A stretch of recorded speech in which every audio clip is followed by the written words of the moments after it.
CTET student को exam hall में किन किन गलतियों से बचनी चाहिए? देखिए, एग्जाम हॉल में स्टूडेंट को मुख्य रूप से 2-3 गलतियों से तो बचनी चाहिए, जिसमें कि सबसे जो फर्स्ट मेजर मिस्टेक होता है स्टूडेंट का वो ये होता है कि जैसे देखिए, अगर आपने लैंग्वेज 1 रखा है हिंदी और लैंग्वेज 2 रखा है अपने इंग्लिश, तो लैंग्वेज 1 जो हिंदी रखा है और जो लैंग्वेज 2 में जो हिंदी रखा हुआ है उसका क्वेश्चन आपके बुकलेट में बिल्कुल बगल बगल में ही होता है।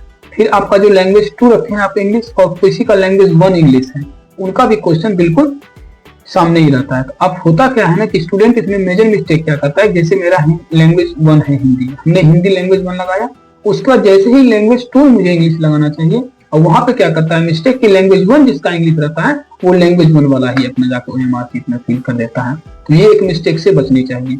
दूसरी जो सबसे मेजर मिस्टेक होता है वो होता है क्वेश्चन को पूरा नहीं पढ़ने का। क्वेश्चन को आप हमेशा से पूरा पढ़िए। उसमें क्या होता है कि जहां आप क्वेश्चन को अच्छे तरीके से पढ़िएगा तो नो और नहीं तो लिखा हुआ रहता है वो आपको दिख जाता है। वैसे काफी क्वेश्चंस होते हैं जिसमें कि नहीं रहता है लिखा हुआ और स्टूडेंट उसको अंडर एस्टिमेट करके निकल जाता है, उसमें आंसर वो करेक्ट की जगह पे इनकरेक्ट मार्क चलाता है।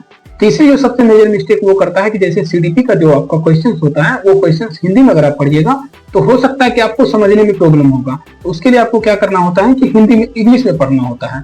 तो आप जब उस क्वेश्चन को हिंदी में देखते हैं तो उसके बाद आप जाकर के उसको अगर हिंदी से समझ में नहीं आ रहा तो आप उसका बाइलिंगुअल क्वेश्चन रहता है, आप उसका इंग्लिश में जरूर एक बार पढ़िएगा, वहां से आपका क्वेश्चन मेजोरिटी ऑफ चांस बनता है कि वहां से आपका क्वेश्चन राइट हो जाएगा। तो ये 3 मुख्य गलती है जो स्टूडेंट को अपने एग्जाम हॉल में कभी भी नहीं करनी चाहिए। इन गलतियों की वजह से हजारों स्टूडेंट का रिजल्ट पेंडिंग में चला जाता है। प्रत्येक साल का यही चीज है।